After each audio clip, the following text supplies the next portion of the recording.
ಎಲ್ಲರಿಗೂ ನನ್ನ ನಮಸ್ಕಾರಗಳು. ಸಿಆರ್ಪಿ, ಬಿಆರ್ಪಿ, ಇಸಿಒ ನಿರ್ದಿಷ್ಟಪಡಿಸಿದ ಹುದ್ದೆಗಳಿಗಾಗಿ ವಿಜ್ಞಾನ ಪ್ರಶ್ನೆಗಳು ಮತ್ತು ಅವುಗಳಿಗೆ ಉತ್ತರಗಳನ್ನು ನೋಡೋಣ.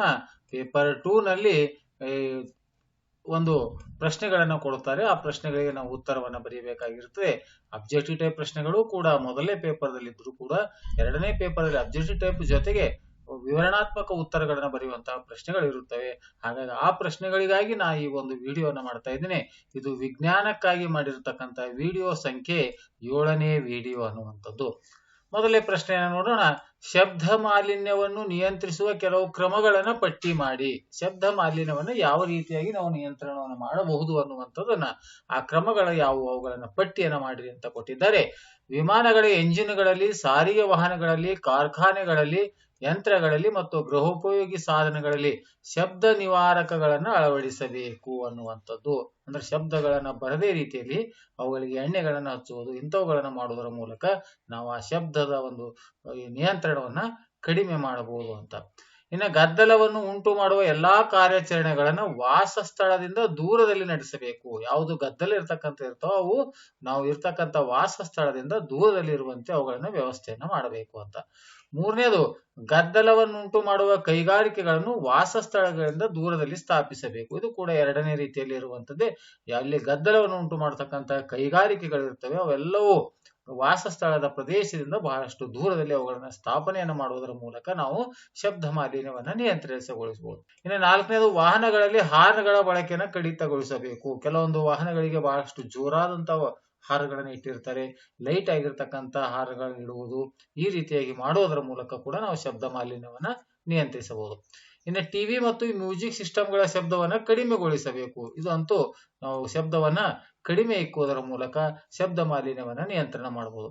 ಇನ್ನು ಆರನೇದು, ಗದ್ದಲವು ವಾಸಸ್ಥಳಕ್ಕೆ ತಲುಪುವುದನ್ನು ನಿಯಂತ್ರಿಸಲು ಮತ್ತು ಮಾಲಿನ್ಯದಿಂದ ಹಾನಿಕಾರಕ ಪರಿಣಾಮಗಳನ್ನು ಕಡಿಮೆಗೊಳಿಸಲು ರಸ್ತೆ ಬದಿಗಳ ಉದ್ದಕ್ಕೂ ಮತ್ತು ಕಟ್ಟಡಗಳ ಸುತ್ತಲೂ ಮರಗಳನ್ನು ಬೆಳೆಸಬೇಕು. ಇದು ಮರಗಳನ್ನು ಬೆಳೆಸುವುದು ಅತ್ಯಂತ ಉಪಯುಕ್ತವಾಗಿರ್ತಕ್ಕಂಥದ್ದು. ಕೇವಲ ಶಬ್ದ ಮಾಲಿನ್ಯ ಅಷ್ಟೇ ಅಲ್ಲ, ಎಲ್ಲ ಒಂದು ಪರಿಸರಕ್ಕೂ ಕೂಡ, ಪರಿಸರದ ಪ್ರತಿಯೊಂದು ಅಂಶಕ್ಕೂ ಕೂಡ ಈ ಒಂದು ಮರಗಳನ್ನು ಬೆಳೆಸ್ತಕ್ಕಂಥದ್ದು ಅತ್ಯಂತ ಉಪಯುಕ್ತವಾಗಿರ್ತಕ್ಕಂಥದ್ದು. ಈ ರೀತಿ ಮಾಡುವುದರ ಮೂಲಕ ನಾವು ಶಬ್ದ ಮಾಲಿನ್ಯವನ್ನ ನಿಯಂತ್ರಿಸಬಹುದು ಅನ್ನುವಂತಹ ಉತ್ತರ.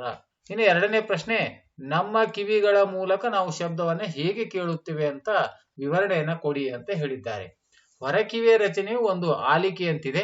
ಶಬ್ದವು ಅದರೊಳಗೆ ಪ್ರವೇಶಿಸಿದಾಗ ಅದು ಒಂದು ತೆಳುವಾದ ಹಿಗ್ಗಿದ ಪೊರೆಯನ್ನು ತನ್ನ ತುದಿಯಲ್ಲಿ ಹೊಂದಿರುವ ನಾಳದ ಮೂಲಕ ಚಲಿಸುತ್ತದೆ. ಈ ಪೊರೆಯನ್ನು ಕಿವಿಯ ತಮಟೆ ಎಂದು ಕರೆಯುವರು. ಇದು ಅತ್ಯಂತ ಪ್ರಮುಖವಾದ ಕಾರ್ಯವನ್ನು ನಿರ್ವಹಿಸುತ್ತದೆ. ಯಾವುದು? ಕಿವಿ ತಮಟೆ. ಕಿವಿ ತಮಟೆಯ ಮೇಲೆ ಬಿಗಿಯಾಗಿ ಎಳೆದ ರಬ್ಬರ್ ಹಾಳೆಯಂತಿದೆ. ಶಬ್ದ ಕಂಪನಗಳು ಕಿವಿ ತಮಟೆಯನ್ನು ಕಂಪಿಸುವಂತೆ ಮಾಡುತ್ತದೆ. ಈ ಕಿವಿ ತಮಟೆಯ ಈ ಕಂಪನಗಳನ್ನು ಒಳ ಕಿವಿಗೆ ವರ್ಗಾಯಿಸುತ್ತದೆ. ಅಲ್ಲಿಂದ ಸಂಕೇತಗಳು ಮೆದುಳಿಗೆ ರವಾನೆ ಆಗುತ್ತದೆ. ಈ ರೀತಿಯಾಗಿ ನಾವು ಶಬ್ದವನ್ನ ಕೇಳಿಸಿಕೊಳ್ಳುತ್ತೇವೆ. ಯಾವ ರೀತಿಯಾಗಿ ನಾವು ಶಬ್ದವನ್ನ ಕೇಳಿಸಿಕೊಳ್ತೀವಿ ಅನ್ನುವಂಥದಕ್ಕೆ ಒಂದು ಉತ್ತರ. ಹೊರಕಿವಿಯ ಆಲಿಕೆ ಅಂತಿದ್ದು ಅದರೊಳಗೆ ಪ್ರವೇಶಿಸಿದಾಗ ತೆಳುವಾದ ಒಂದು ಪೊರೆಯನ್ನ ತನ್ನ ತುದಿಯನ್ನು ಹೊಂದಿರುವ ನಾಳದ ಮೂಲಕ ಚಲಿಸುತ್ತೆ. ಈ ಪೊರೆ ಕಿವಿ ತಮಟೆ ಅಂತಿರುತ್ತೆ. ಕಿವಿ ತಮಟೆಯ ಮೂಲಕ ಅದು ಒಂದು ರಬ್ಬರ್ ಹಾಳೆ ಅಂತಿದ್ದು ಶಬ್ದ ಕಂಪನಗಳನ್ನ ಕಂಪಿಸುವಂತೆ ಮಾಡಿ ಆ ಕಂಪನಗಳನ್ನ ಒಳಕಿವಿಗೆ ವರ್ಗಾಯಿಸುವಂತಹ ಕ್ರಿಯೆಯನ್ನು ಮಾಡುತ್ತೆ. ಹೀಗೆ ನಾವು ಅಲ್ಲಿಂದ ಸಂಕೇತಗಳನ್ನ ಮೆದುಳಿಗೆ ರವಾನಿಸುವುದರ ಮೂಲಕ ನಾವು ಶಬ್ದವನ್ನ ಕೇಳುತ್ತೇವೆ ಅನ್ನುವಂಥದ್ದು. ಇನ್ನು ಮೂರನೇ ಪ್ರಶ್ನೆ, ನಿಮ್ಮ ಸುತ್ತಮುತ್ತ ಶಬ್ದ ಮಾಲಿನ್ಯಕ್ಕೆ ಕಾರಣವಾಗುವ ಆಕಾರಗಳನ್ನ ಪಟ್ಟಿ ಮಾಡಿ. ಈಗಾಗಲೇ ಮೇಲ್ಗಡೆ ಇತ್ತು, ಅದೇ ರೀತಿಯಾದಂತಹ ಪ್ರಶ್ನೆ ಇದೆ ಇದು ಕೂಡ.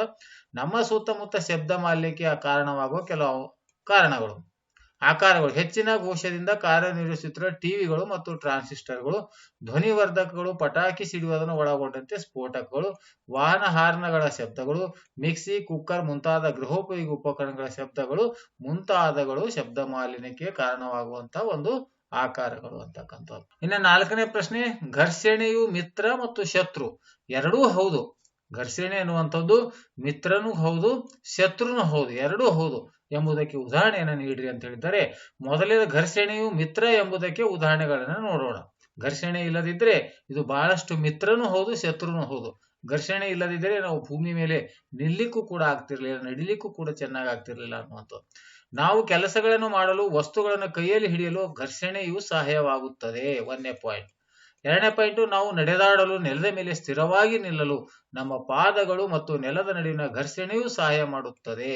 3ನೇದು, ನಾವು ಪೆನ್ ಅಥವಾ ಪೆನ್ಸಿಲ್ ಬಳಸಿ ಬರೆಯಲು ಅವುಗಳ ತುದಿ ಮತ್ತು ಹಾಳೆಗಳ ನಡುವಿನ ಘರ್ಷಣೆಯೂ ಕಾರಣವಾಗಿದೆ. ನೋಡಿ, ಈ ಘರ್ಷಣೆಯು ಮಿತ್ರ ಅನ್ನುವುದಕ್ಕೆ ಇಷ್ಟೆಲ್ಲ ಇದೆ.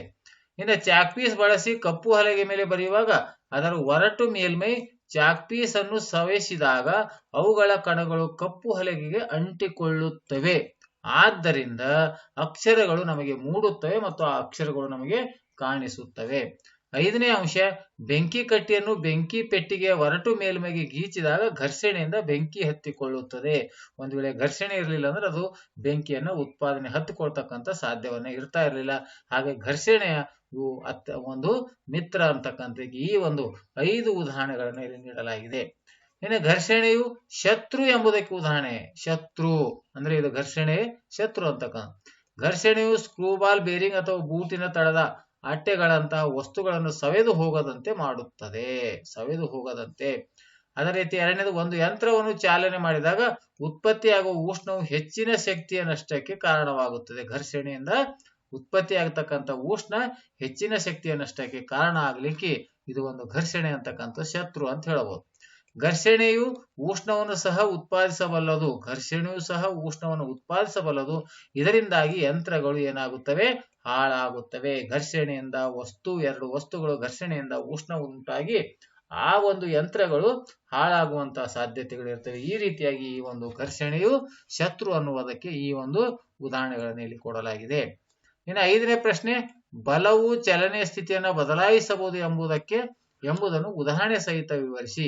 ಬಲವು ಚಲನೆಯ ಸ್ಥಿತಿಯನ್ನ ಬದಲಾಯಿಸಬಹುದು. ಯಾವುದೇ ಒಂದು ವಸ್ತುವಿನ ಮೇಲೆ ನಾವು ಬಲವನ್ನ ಹಾಕಿದಾಗ ಅದರ ಚಲನೆಯ ಸ್ಥಿತಿಯನ್ನ ಬದಲಾಯಿಸಬಹುದು ಅನ್ನುವುದಕ್ಕೆ ಒಂದು ಉದಾಹರಣೆಯನ್ನ ಕೊಡಿ ಅಂತ ಹೇಳಿದ್ದಾರೆ. ನಾನು ಇಲ್ಲಿ ಬರೆದಿರ್ತಕ್ಕಂಥದ್ದು, ಫುಟ್ಬಾಲ್ ಆಟದಲ್ಲಿ ಪೆನಾಲ್ಟಿ ಕಿಕ್ ತೆಗೆದುಕೊಳ್ಳುವಾಗ ಆಟಗಾರನು ಚೆಂಡಿನ ಮೇಲೆ ಬಲ ಪ್ರಯೋಗಿಸುತ್ತಾನೆ. ಚೆಂಡಿನ ಮೇಲೆ ಬಲ ಪ್ರಯೋಗಿಸಿದಾಗ ಒದೆಯುವ ಮೊದಲು ಚೆಂಡು ನಿಶ್ಚಲ ಸ್ಥಿತಿಯಲ್ಲಿತ್ತು ಮತ್ತು ಅದರ ಜವ 0 ಆಗಿತ್ತು. ಪ್ರಯೋಗಿಸಲ್ಪಟ್ಟ ಬಲವು ಚೆಂಡನ್ನು ಗೋಲ್ ಕಡೆಗೆ ಚಲಿಸುವಂತೆ ಮಾಡುತ್ತದೆ. ಗೋಲನ್ನು ಉಳಿಸಲು ಗೋಲ್ ಕೀಪರ್ ಹಾರುತ್ತಾನೆ ಅಥವಾ ಜಿಗಿಯುತ್ತಾನೆ ಎಂದು ಭಾವಿಸಿ. ಗೋಲ್ ಕೀಪರ್ ಅನ್ನು ಚಲಿಸುತ್ತಿರುವ ಚೆಂಡಿನ ಮೇಲೆ ಬಲ ಮತ್ತೆ ಪ್ರಯೋಗಿಸುತ್ತಾನೆ. ಆತನು ಪ್ರಯೋಗಿಸಿದ ಬಲವು ಚೆಂಡನ್ನು ತಡೆಯಬಹುದು ಅಥವಾ ದಿಕ್ಪಲ್ಲಟಗೊಳಿಸಬಹುದು. ಗೋಲನ್ನ ಗಳಿಸುವುದನ್ನು ತಡೆಯಬಹುದು. ಗೋಲ್ ಕೀಪರ್ ಚೆಂಡನ್ನು ತಡೆಯುವಲ್ಲಿ ಯಶಸ್ವಿ ಆದರೆ ಅದರ ಜವ ಕಡಿಮೆಯಾಗುತ್ತದೆ. ಮೊದಲು ನಿಶ್ಚಲ ಇತ್ತು, ಬಲ ಹಾಕಿದಾಗ ಅದರ ಜವ ಹೆಚ್ಚಾಯಿತು, ಮತ್ತೆ ನಂತರ ತಡೆದಾಗ ಗೋಲ್ ಕೀಪರ್ ತಡೆದಾಗ ಜವ ಕಡಿಮೆ ಆಯಿತು. ಈ ವೀಕ್ಷಣೆಗಳು ವಸ್ತುವಿನ ಮೇಲೆ ಬಲ ಪ್ರಯೋಗವಾದರೆ ವಸ್ತುವಿನ ಜವ ಬದಲಾಗಬಹುದು ಎಂಬುದನ್ನು ಸೂಚಿಸುತ್ತದೆ. ನಿಶ್ಚಲ ಸ್ಥಿತಿಯಲ್ಲಿರ್ತಕ್ಕಂಥ ಒಂದು ವಸ್ತುವಿನ ಮೇಲೆ ನಾವು ಬಲವನ್ನ ಹಾಕಿದಾಗ ಆ ವಸ್ತು ಚಲಿಸಲಿಕ್ಕೆ ಪ್ರಾರಂಭವಾಗುತ್ತದೆ. ಅಲ್ಲಿರುವಂತಹ ಗೋಲ್ ಕೀಪರ್ ಅದರ ಮೇಲೆ ಮತ್ತೆ ಅದನ್ನ ತಡೆಯನ್ನು ಒಡ್ಡಿದಾಗ ಅದರ ಜವ ಮತ್ತೆ ಏನಾಗುತ್ತೆ? ಬದಲಾವಣೆ ಆಗುತ್ತೆ. ಈ ರೀತಿಯಾಗಿ ವಸ್ತುವಿನ ಮೇಲೆ ಬಲವನ್ನ ಪ್ರಯೋಗಿಸಿದಾಗ ವಸ್ತುವಿನ ಚಲನೆಯ ಸ್ಥಿತಿಯನ್ನ ಬದಲಾಯಿಸಬಹುದು ಅನ್ನುವಂಥದ್ದು ಒಂದು ಉದಾಹರಣೆ. ಚಲನೆಯ ಸ್ಥಿತಿಯನ್ನ ಬದಲಾಯಿಸಬಹುದು ಮತ್ತು ಜವ ಕೂಡ ಬದಲಾವಣೆ ಆಗುತ್ತೆ ಅನ್ನುವಂಥ. ಇನ್ನು 6ನೇ ಪ್ರಶ್ನೆ, ವಸ್ತುವಿನ ಮೇಲೆ ಬಲ ಪ್ರಯೋಗವಾದ ಪರಿಣಾಮಗಳನ್ನ ಪಟ್ಟಿ ಮಾಡಿ. ವಸ್ತುವಿನ ಮೇಲೆ ಬಲ ಪ್ರಯೋಗ ಆದಾಗ ಏನೇನು ಪರಿಣಾಮಗಳನ್ನ ಉಂಟಾಗುತ್ತವೆ ಅನ್ನುವಂಥದಕ್ಕೆ ಉತ್ತರವನ್ನ ಬರೆಯಿರಿ ಅಂತ ಹೇಳಿದರೆ, ವಸ್ತುವಿನ ಮೇಲೆ ಬಲ ಪ್ರಯೋಗವಾದಾಗ ಚಲಿಸುತ್ತಿದ್ದರೆ ವಸ್ತುಗಳ ಜವವನ್ನ ಬದಲಾಯಿಸಬಹುದು. ಒಂದು ವೇಳೆ ವಸ್ತುವಿನ ಮೇಲೆ ನಾವು ಬಲವನ್ನ ಮಾಡಿದಾಗ ಅದು ಚಲಿಸುತ್ತಿದ್ದರೆ ವಸ್ತುಗಳ ಜವ ಬದಲಾಯಿಸಬಹುದು. ನಿಶ್ಚಲ ಸ್ಥಿತಿಯಿಂದ ವಸ್ತು ಇತ್ತಂದ್ರೆ ಅದನ್ನ ಚಲಿಸುವಂತೆ ಮಾಡಬಹುದು. ಚಲಿಸುತ್ತಿದ್ದರೆ ಜವ ಬದಲಾಯಿಸಬಹುದು. ನಿಶ್ಚಲ ಸ್ಥಿತಿಯಲ್ಲಿದ್ದರೆ ಚಲಿಸುವಂತೆ ಮಾಡಬಹುದು. ವಸ್ತುವಿನ ಆಕಾರದಲ್ಲಿ ಬದಲಾವಣೆಯನ್ನು ತರಬಹುದು. ವಸ್ತುವಿನ ಆಕಾರದಲ್ಲಿ ಕೂಡ ಬಲ ಪ್ರಯೋಗ ಮಾಡುವುದರ ಮೂಲಕ ಆಕಾರದಲ್ಲಿ ಕೂಡ ಬದಲಾವಣೆಯನ್ನು ಮಾಡಬಹುದು. ಕೆಲವು ಅಥವಾ ಈ ಎಲ್ಲಾ ಪರಿಣಾಮಗಳನ್ನು ಉಂಟು ಮಾಡಬಹುದು. ವಸ್ತುವಿನ ಚಲನೆಯ ದಿಕ್ಕನ್ನು ಬದಲಾಯಿಸಬಹುದು. 1ನೇದ್ದು, 2ನೇದ್ದು, 3ನೇದ್ದು ಮತ್ತು 5ನೇದು ವೆರಿ ಇಂಪಾರ್ಟೆಂಟ್ ಇದೆ. ಚಲಿಸುತ್ತಿರುವ ವಸ್ತುಗಳನ್ನ ನಿಶ್ಚಲ ಸ್ಥಿತಿಯಲ್ಲಿರುವಂತಹ ವಸ್ತುಗಳನ್ನ ಚಲಿಸುವಂತೆ ಮಾಡುವುದು. ಚಲಿಸುವ ವಸ್ತುವಿನ ಜವವನ್ನ ಬದಲಾವಣೆ ಮಾಡುವುದು. ಚಲಿಸಿರುವ ವಸ್ತುವಿನ ಚಲನೆಯ ದಿಕ್ಕನ್ನು ಬದಲಾಯಿಸಬಹುದು. ನಿಶ್ಚಲ ಸ್ಥಿತಿಯಲ್ಲಿರುವಂತಹ ವಸ್ತುವನ್ನ ಚಲಿಸುವಂತೆ ಮಾಡಬಹುದು. ವಸ್ತುವಿನ ಆಕಾರದಲ್ಲಿ ಬದಲಾವಣೆಯನ್ನ ಮಾಡಬಹುದು. ಆದ್ಮೇಲೆ ಈ ರೀತಿಯಾಗಿ ಈ ಒಂದು CRP, BRP ಮತ್ತು ECOಗೆ ಸಂಬಂಧಪಟ್ಟಿರುವಂತಹ ಒಂದು ನಾನು ಈ ಒಂದು 7ನೇ ವಿಡಿಯೋ, ವಿಜ್ಞಾನಕ್ಕೆ ಸಂಬಂಧಪಟ್ಟಿರ್ತಕ್ಕಂಥ 7ನೇ ವಿಡಿಯೋನ ಮಾಡಿದ್ದೇನೆ.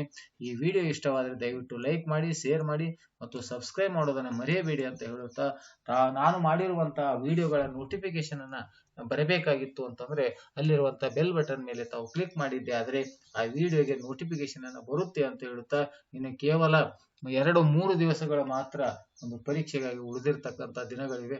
ಹೀಗಾಗಿ ದಯವಿಟ್ಟು ಲೈಕ್ ಮಾಡಿ ಅಂತ ಹೇಳುತ್ತಾ, ಮತ್ತೊಮ್ಮೆ ಈ ವಿಡಿಯೋ ನೋಡಿದ್ದಕ್ಕಾಗಿ ತಮ್ಮೆಲ್ಲರಿಗೂ ನನ್ನ ನಮಸ್ಕಾರಗಳು.